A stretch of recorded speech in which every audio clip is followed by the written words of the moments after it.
પોર્ટસની માહિતી જાણીએ. સહયોગી તૃપ્તિ કપૂરે આપણી સાથે જોડાયા છે ડિટેલ્સની સાથે. તૃપ્તિ, ગુડ મોર્નિંગ. કઈ રીતે આજે જોઈ રહ્યા છો બ્રોકરેજ હાઉસીસના કયા રિપોર્ટ્સ છે? ગુડ મોર્નિંગ ચાની શરૂઆત આજે આપણે ડિક્સન ટેકથી કરશું. તો HSBC તરફથી આ રેટિંગ અપગ્રેડ કરવામાં આવ્યા છે. ખરીદારીની સલાહ તેઓ આપી રહ્યા છે. લક્ષ્યાંક પણ અહીંયા તેમને વધારીને 16,000 રૂપિયા પ્રતિ શેર કર્યા છે. અહીંયા તેમનું કહેવું છે કે સરકારની જૂની PLI સ્કીમ પૂરી થયા બાદ હવે 62,500 કરોડના મોબાઈલ ફોન મેન્યુફેક્ચરિંગ સ્કીમની જાહેરાત કરી છે. આ સ્કીમ હેઠળ ખાસ કરીને માર્જિન જે ઘટવાની અને ગ્રાહકોને સાચવી રાખવાની અંગેની જે ચિંતા હતી એ અહીંયા ઓછી થતી જોવા મળી છે. તેને ધ્યાનમાં રાખીને આ માર્જિન જે છે તેના અનુમાન પણ લગભગ અહીંયા 30 બેસિસ પોઈન્ટ વધ્યા છે. કંપનીના આગળ જો વાત કરશું લક્ષ્યાંક પર ત્યાં P મલ્ટિપલથી વધીને 48 ગણા અહીંયા તેમને કર્યા છે. ત્યારબાદ નજર બની રહી છે ગ્રો પર. અહીંયા JP મોર્ગન તરફથી ઓવરવેટ રેટિંગના રિપોર્ટ સાથે લક્ષ્યાંક વધારીને 250 રૂપિયા પ્રતિ શેર કરવામાં આવ્યો છે. અહીંયા તેમનું કહેવું છે કે કંપનીના ક્વાર્ટર 1માં આવક ઇનલાઇન રહ્યા છે. એબિટા અને EPS અનુમાનથી મજબૂત રહ્યા છે. આવક, MTF, ઇક્વિટી, કોમોડિટી ડેરિવેટિવ્સ અને સ્ટોક્સનું સારું ગ્રોથને એક યોગદાન પણ મળતું જોવા મળ્યું છે. એટલું જ નહીં, ટ્રાન્ઝેક્શન્સ કરનાર યુઝર્સમાં પણ 24% વધારો આવ્યો છે અને કસ્ટમર્સ અસેટ્સમાં પણ 38% વધારો જોવા મળ્યો છે. કંપનીની ઓપરેટિંગ લેવરેજને કારણે કરીને એબિટા માર્જિન પણ લગભગ અહીંયા 64.6% પર રહ્યા છે.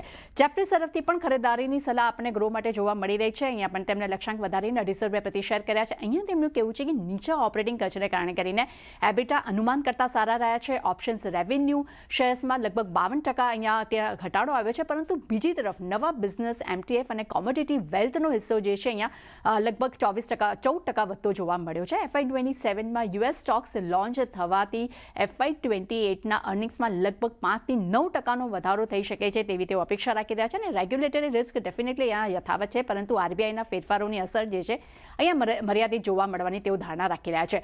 ત્યારબાદ નજર કરશું HDFC AMC પર. અહીંયા HSBC તરફથી હોલ્ડ રેટિંગનો રિપોર્ટ છે. લક્ષ્યાંક તેમને 2590 રૂપિયા પ્રતિ શેર કર્યા છે.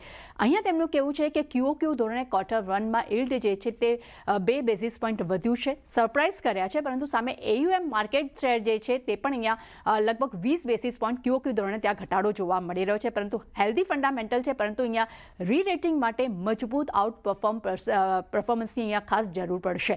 નોમુરા તરફથી પણ HDFC AMC માટે ખરીદારીની સલાહ સાથે લક્ષ્યાંક 3130 રૂપિયા પ્રતિ શેર કર્યા છે. અહીંયા તેમનું કહેવું છે કે ઊંચા યીલ્ડને કારણે કરીને કોર નફો લગભગ 2% વધ્યો છે, પરંતુ સામે ઊંચા ઓપરેટિંગ ખર્ચને કારણે કરીને FY27-28માં EPS અનુમાન લગભગ 1% ઘટાડ્યા છે.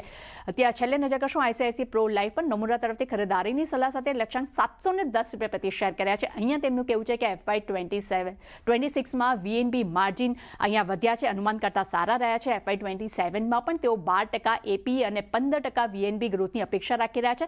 સાથે તેમણે પણ કહ્યું છે કે ગ્રોથ મજબૂત છે, પરંતુ અહીંયા સપ્લાય હેંગઓવર એક મુખ્ય રિસ્ક બની શકે છે.